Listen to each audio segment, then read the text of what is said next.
Welcome back to ಸುವರ್ಣ ರಥ. ಸುವರ್ಣ ನ್ಯೂಸ್ನ ಪಯಣ ಸುವರ್ಣ ರಥದಲ್ಲಿ ಸಾಗ್ತಾನೆ ಇದೆ. ಹಾಗಾಗಿ ಎಲ್ಲೆಲ್ಲಿ ಹೋಗಕ್ಕೆ ಸಾಧ್ಯ ಆಗುತ್ತೆ, ಯಾವೆಲ್ಲ ಸುಂದರ ತಾಣಗಳ ದೃಶ್ಯಾವಳಿಗಳು ನಮ್ಮ ಕಣ್ಮುಂದೆ ಬರುತ್ತೆ. ಬನ್ನಿ, ನಮ್ಮ ರಥಯಾತ್ರೆ ಮುಂದುವರಿಯುತ್ತೆ.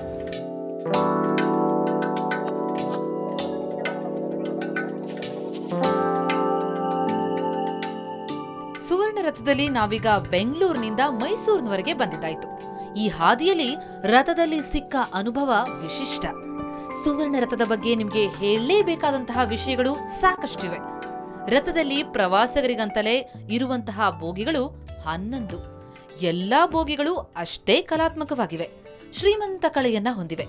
ರೈಲಿನಲ್ಲಿ ಒಂದು ಸುಂದರವಾದ ಹಾಲ್ ಇದೆ.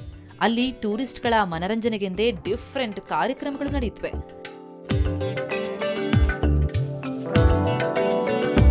ಅಲ್ಲಿಂದ ಮುಂದೆ ಸಾಗಿದ್ರೆ ಸುಂದರವಾದ ರೆಸ್ಟೋರೆಂಟ್ಗಳು.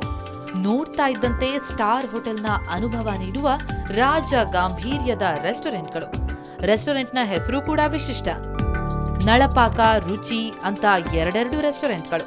ರೆಸ್ಟೋರೆಂಟ್ನಲ್ಲಿರುವ ಚೇರ್, ಟೇಬಲ್, ಪರದೆಗಳು ಪ್ರತಿಯೊಂದು ಕಲಾತ್ಮಕ, ರಾಜ ಕಳೆಯನ್ನ ಹೊಂದಿವೆ.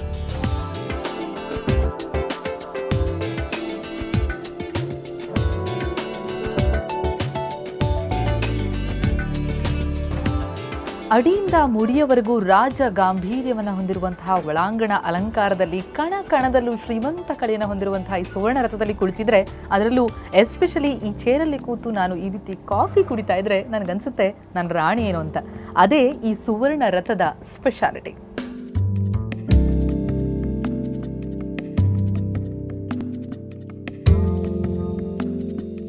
ಸುಂದರವಾದ ರೆಸ್ಟೋರೆಂಟ್ನಿಂದ ಮುಂದಿನ ಬೋಗಿಗಳಿಗೆ ಸಾಗ್ತಿದ್ದ ಹಾಗೆ ನಿಮ್ಗೆ ಎಲ್ಲಿ ನೋಡಿದ್ರೂ ಕಲಾತ್ಮಕ ಚಿತ್ರಗಳೇ ಕಾಣುತ್ತವೆ. ಅಷ್ಟೇ ಅಲ್ಲ, ಅವು ನಮ್ಮ ರಾಜ್ಯದ ಇತಿಹಾಸವನ್ನ ಬಿಂಬಿಸುತ್ತವೆ. ಪ್ರತಿ ಬೋಗಿಯ ಕನೆಕ್ಟಿಂಗ್ ಝೋನ್ನಲ್ಲಿ ಒಂದು ಸಿಟ್ ಔಟ್, ಆರಾಮಾಗಿ ಕುಳಿತು ಪೇಪರ್, ಮ್ಯಾಗಝೀನ್ಸ್ ಓದುವ ಅವಕಾಶ. ಹೀಗೆ ಪ್ರತಿಯೊಂದು ರೀತಿಯಲ್ಲೂ ಟೂರಿಸ್ಟ್ಗಳ ಅವಶ್ಯಕತೆ ಮತ್ತು ಅನುಕೂಲವನ್ನ ಮನದಲ್ಲಿಟ್ಕೊಂಡು ಮಾಡಿರುವಂತಹ ದಿವ್ಯ ವ್ಯವಸ್ಥೆ. ವಿದೇಶಿ ಪ್ರವಾಸಿಗರಿಗಂತೂ ಬಯಸಿದ್ದಕ್ಕಿಂತ ಜಾಸ್ತಿ ಸಿಕ್ಕಂತಹ ಖುಷಿ. I'm from New Zealand. Okay, this is the first time in India? No, 21 years ago we came and went on the Palace on Wheels in Rajasthan. Okay. And we always wanted to find a train in South India. So what's the best part of being in the Golden Chariot and going places in South India? Well, you see, that's like going on a cruise ship. You get on board, you unpack your suitcase, and you don't have to pack up again until the trip's over. When you get old, having to pack up every day becomes tiresome, but it's wonderful to be here. Just get pampered. You just have pampered in your own little house. Yeah, that's nice. Yes.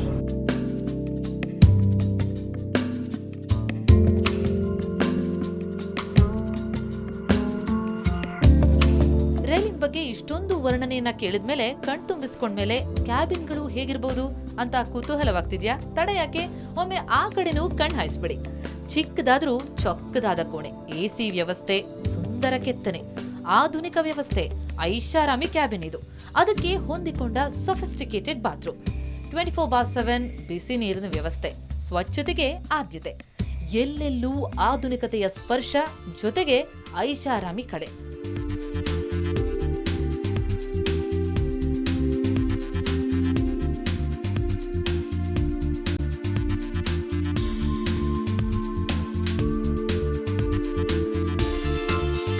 ಸುವರ್ಣ ರಥದಲ್ಲಿ ಒಟ್ಟು ಇದೇ ರೀತಿಯ 44 ಐಷಾರಾಮಿ ಕ್ಯಾಬಿನ್ಗಳಿವೆ.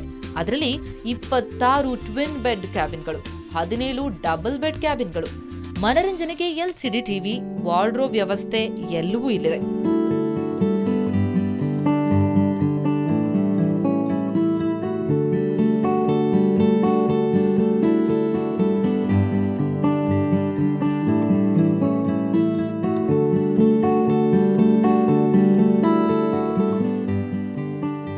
ಅಬ್ಬಾ, ಎಂತಹ ಐಷಾರಾಮಿ room ನಾವಿರೋಂಥದ್ದು ಸುವರ್ಣ ರಥದಲ್ಲಿ.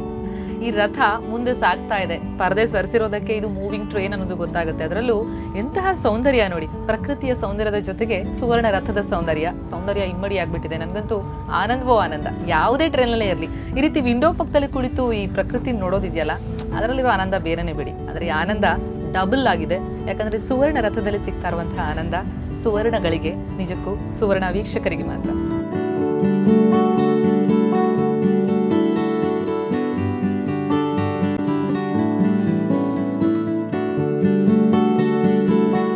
ಈ ವಿಶಿಷ್ಟತೆಗಳಿಂದಲೇ ಯುಕೆಯ ವ್ಯಾನಿಟಿ ಫೇರ್ ಮ್ಯಾಗಝಿನ್ ಸುವರ್ಣ ರಥದ ಪಯಣವನ್ನ ಜಗತ್ತಿನ 7 ಅದ್ಭುತ ರೈಲ್ವೆ ಜರ್ನಿಗಳಲ್ಲಿ ಒಂದು ಅಂತ ಬಣ್ಣಿಸಿದೆ.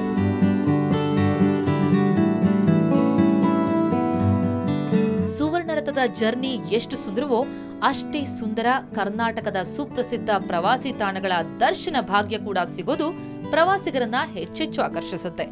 ಪ್ರೈಡ್ ಆಫ್ ಸೌತ್ ಜರ್ನಿಯಲ್ಲಿ ಮೈಸೂರು, ಕಬಿನಿ, ಹಾಸನದ ಬೇಲೂರು, ಶ್ರವಣಬೆಳಗೊಳ, ಹಂಪಿ, ಬಾದಾಮಿ, ಪಟ್ಟದಕಲ್ಲು ತೋರಿಸಿ ಕೊನೆಯಲ್ಲಿ ಗೋವಾಗೆ ತಲುಪೋ ರಥ ಅಲ್ಲಿಂದ ಬೆಂಗಳೂರಿಗೆ 8ನೇ ದಿನಕ್ಕೆ ವಾಪಸ್ಸಾಗುತ್ತೆ.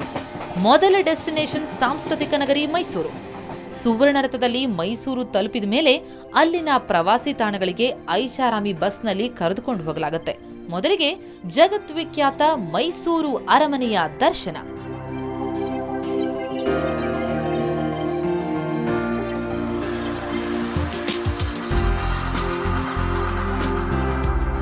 ಅರಮನೆಯ ಅದ್ಧೂರಿ ವೈಭವ ಕಣ್ತುಂಬಿಸಿಕೊಂಡ್ಮೇಲೆ ಮುಂದಿನ ಪಯಣ ಕಬಿನಿಯ ಕಡೆಗೆ.